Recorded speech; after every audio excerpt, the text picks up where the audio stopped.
Hi friends, இன்றைக்கி பூரிக்கிழங்கு மசாலா செய்ய போகிறோம். எப்படி செய்கிறதுன்னு பார்ப்போம். நான் 5 உருளைக்கிழங்கு வேக வச்சு தோல் உரித்து வச்சுருக்கேன். 3 பெரிய வெங்காயம் கட் பண்ணி வச்சுருக்கேன். 1 ஸ்பூன் சோம்பு, சின்னதாக ஒரு துண்டு பட்டை, 1 ஸ்பூன் கடலைப்பருப்பு, ஒரு பச்சை மிளகாய், கொஞ்சம் கொத்தமல்லி, இஞ்சி பூண்டு பேஸ்ட்டு. இப்போ எப்படி செய்கிறதுன்னு பார்ப்போம். நான் இன்றைக்கி மண் சட்டியில் செய்ய போகிறேன். சட்டி சூடாயிடுச்சு. தேவையான அளவு எண்ணெய் சேர்த்துக்குவோம்.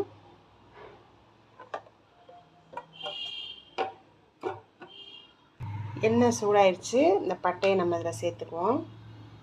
பட்டை பொரிஞ்சிரு. அடுத்து சோம்பு சேர்த்துக்குவோம். அடுத்து கடலைப்பருப்பு சேர்த்துக்குவோம். அடுத்து கட் பண்ணி வச்சுருக்க வெங்காயத்தை அதில் சேர்த்துக்குவோம்.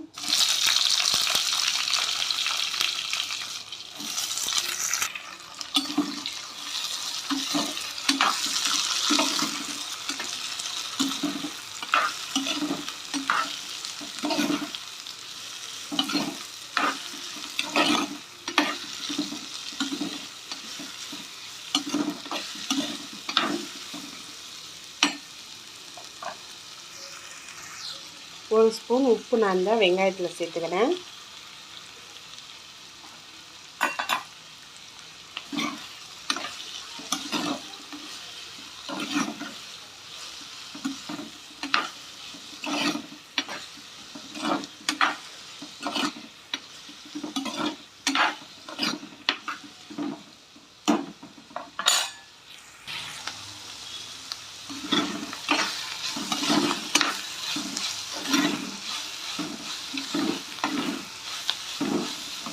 இதில் இப்போ நம்ம பச்சை மிளகாய் சேர்த்துக்குவோம்.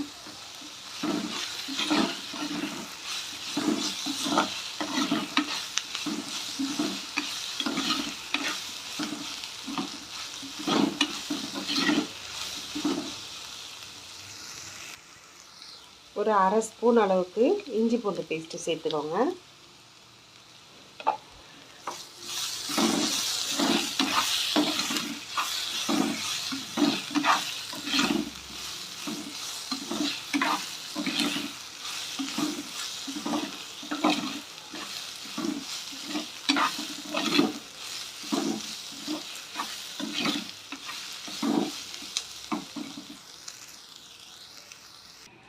இந்த மாதிரி உருளைக்கிழங்கை நல்லா மசிச்சு வச்சுக்கோங்க. வெங்காயம் இந்த அளவு வதங்கினா போதும். இப்போ நம்ம மசிச்சு வச்சுருக்க உருளைக்கிழங்கை இதில் சேர்த்துக்குவோம்.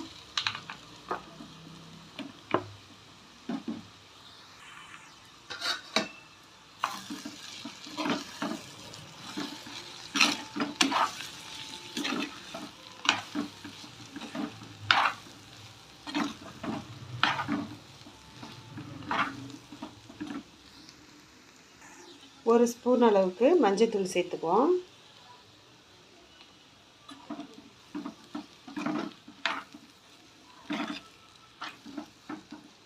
தேவையான அளவு தண்ணி சேர்த்துக்குவோம்.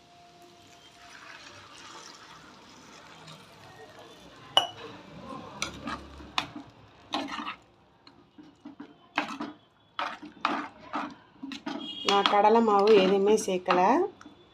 உருளைக்கிழங்கு வச்சு நம்ம பூரி மசாலாவை கெட்டியாக செய்யலாம்.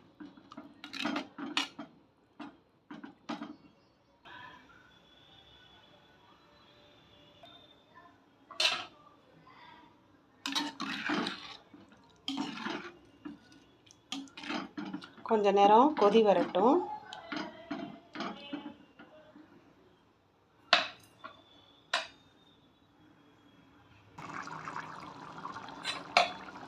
நல்லா மசாலா கொதிச்சு வருது.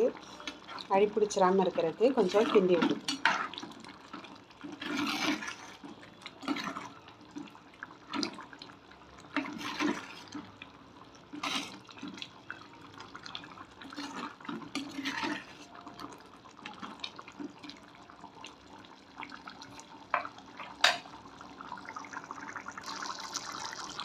அவ்வளோதான், பூரிக்கிழங்கு மசாலா ரெடி ஆயிடுச்சு. இது மாதிரி நீங்களும் செஞ்சு பாருங்கள். செஞ்சு பார்த்துட்டு எப்படி இருக்குன்னு சொல்லுங்கள். இப்போ அடுப்பை ஆஃப் பண்ணி நம்ம கொத்தமல்லி தூவி இறக்கிடலாம்.